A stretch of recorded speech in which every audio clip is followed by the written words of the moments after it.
Video from a Navy destroyer, a mysterious flying triangle above the deck of the ship. The Pentagon confirming the images obtained by documentary filmmaker Jeremy Corbell were taken by Navy personnel, expected to be a part of a report on unidentified aerial phenomenon to be presented to Congress this summer. Already online, some skeptics say the images are caused by cameras trying to focus, but some of the objects go beyond just flying in the sky. One shows a spherical object dipping into the ocean, similar to an incident in Puerto Rico, where an object was tracked buzzing an airport, then flying into the water, popping back out before appearing to split into two and disappearing.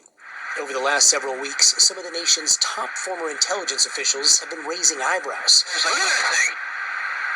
It's rotating. Former CIA Director R. James Woolsey said he knew of a case where a plane was paused in midair.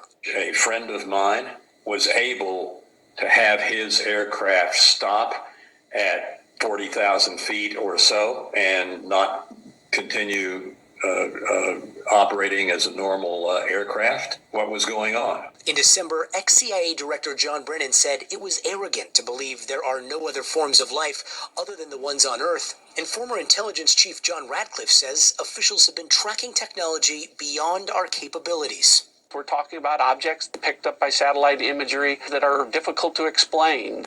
Like another incident off the coast of California in 2004 when a fighter squadron encountered an object that seemed to defy gravity. What do you think it is? I honestly don't know. I don't think that we have developed that technology. I don't think we developed it on this planet. Video from that encounter and two other incidents were officially released by the Pentagon last year. Now new signs that the Pentagon could declassify more sightings of what they can't explain.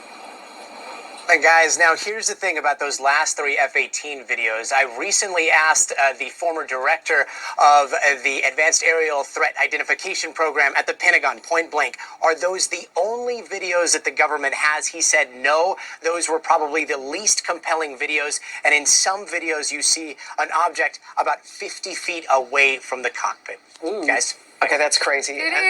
Some big news I've been waiting to bring to all of you. I want to make sure I digested all of the information, and we will be having Jeremy Corbell here on the show in the next week or two to explain further, but wanted to make sure that we brought it to you. So the Defense Department, let's put this up there on the screen, has confirmed a leak video of an unidentified aerial phenomena that they say is real. Now, this is a 2019 video. Let's put this up there on the screen.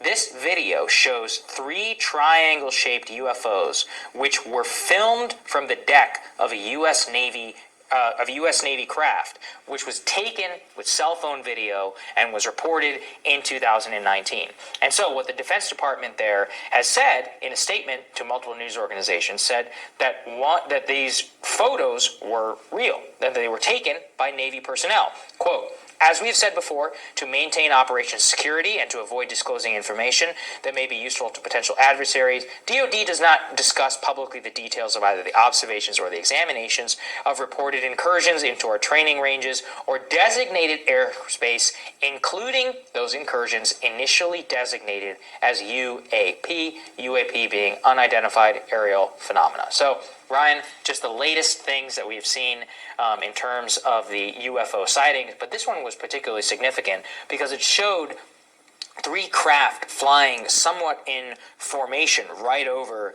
this naval airbase. And this is the same thing that has happened in multiple different instances of UFO sightings over other military sites, like nuclear sites are always reported as ones. What's happening? Nuclear submarines are another one where this has happened. I've even seen some speculation. I don't want to, what I believe doesn't really matter. I saw an analysis in The Drive, which is a great publication, which tracks these things, where they said it could actually be proof that these are drones from a foreign enemy that are just spying on U.S. military installations. But even if it is, I mean, somebody should get to the bottom of it. And there's not a lot of inquiry.